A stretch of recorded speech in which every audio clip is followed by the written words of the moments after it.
नमस्कार दर्शकों, कोविड-19 से जुड़ी हुई एक प्रमुख खबर हम आपके सामने प्रस्तुत करना चाहते हैं और वो खबर यह है कि हरियाणा सरकार ने सोमवार और मंगलवार को जो लॉकडाउन की घोषणा की थी उसे वापस ले लिया गया है। इसी पर चर्चा करेंगे और चर्चा में हमारे साथ हैं पल पल के प्रधान संपादक श्री सुरेंद्र भाटिया जी। नमस्कार जी। सर, 28 अगस्त को हरियाणा सरकार ने घोषणा की थी कि शनिवार और रविवार की लॉकडाउन की बजाय अब सोम और मंगल को हरियाणा के अंदर लॉकडाउन होगा।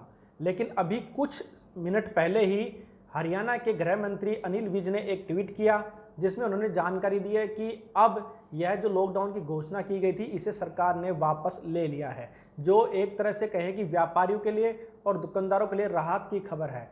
तो आप बताइए हमारे दर्शकों को कि सरकार जो इस तरह के बार बार फैसले बदल रही है इससे क्या फर्क पड़ेगा व्यापारियों पर, दुकानदारों पर और आम लोगों पर, और सरकार को ऐसे फैसले ना लें इसके लिए क्या करना पड़ेगा?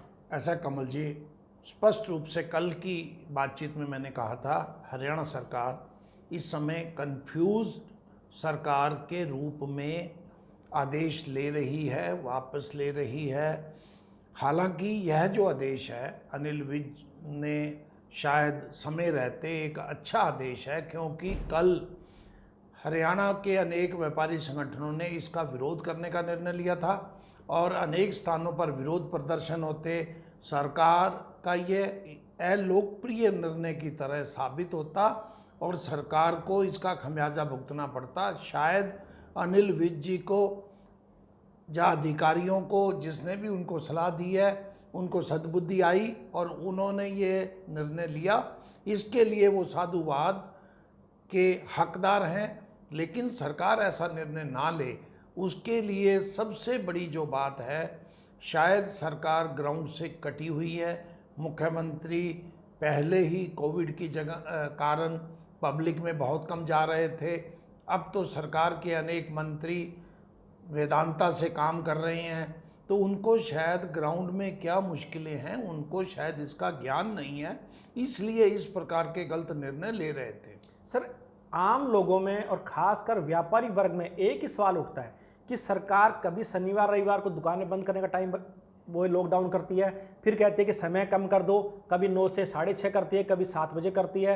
ये हालांकि पूरे हरियाणा में तो नहीं है, लेकिन उनका सवाल एक ही होता है कि सरकार शराब के जो ठेके हैं जो देर रात तक खुलते हैं उनके लिए कोई टाइम बाउंड नहीं है।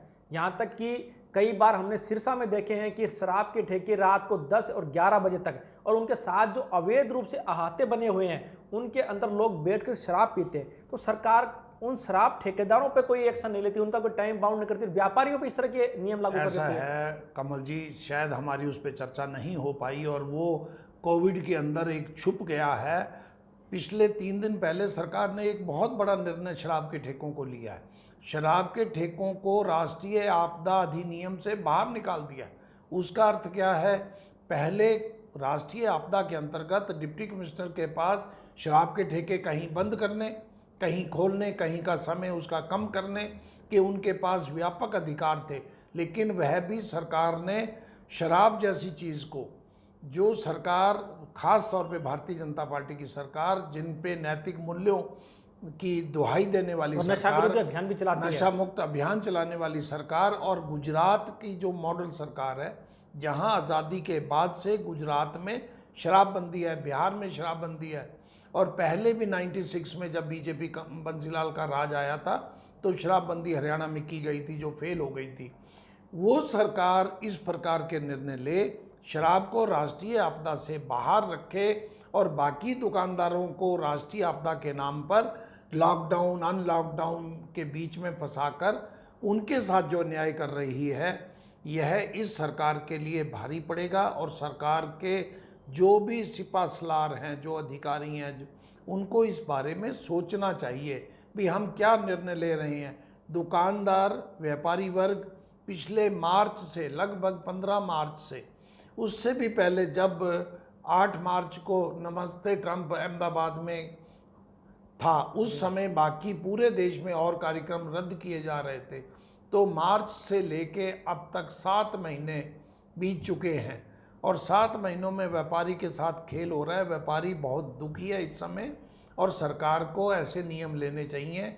व्यापारियों को भी शराब के ठेकों की तरह बसों की तरह उनको खुली छूट देनी चाहिए भी, वो जितना मर्जी टाइम, बल्कि सरकार अपनी ओर से कर दे, रात्रि 10 बजे 11 बजे तक दुकानें खोल दे। आपको शायद पता होगा बड़े मेट्रो सिटी में जितने भी मॉल हैं, मॉल को 24 घंटे खोलने की आज़ादी है, तो छोटे दुकानदार को क्यों नहीं है?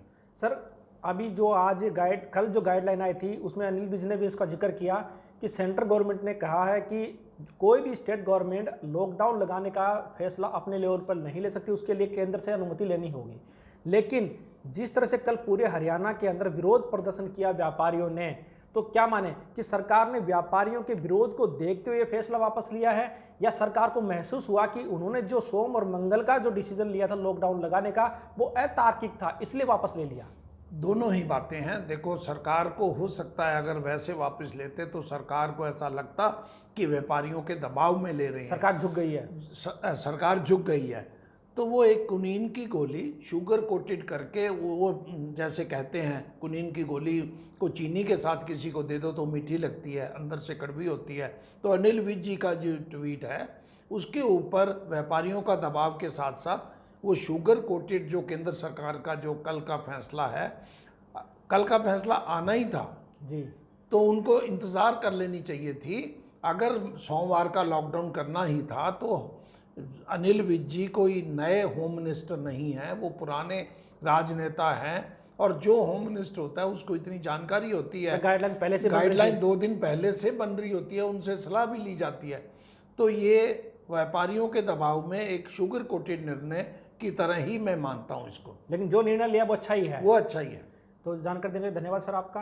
तो दर्शकों, यह थी कोविड-19 से जुड़ी हुई हरियाणा की प्रमुख खबर कि अब सोम और मंगलवार को हरियाणा के अंदर लॉकडाउन नहीं होगा। इसके बारे में और भी कोई अगर नई गाइडलाइन आएगी हम आप तक पहुंचाएंगे। आप देखते रहिए पल पल। धन्यवाद। नमस्कार जी।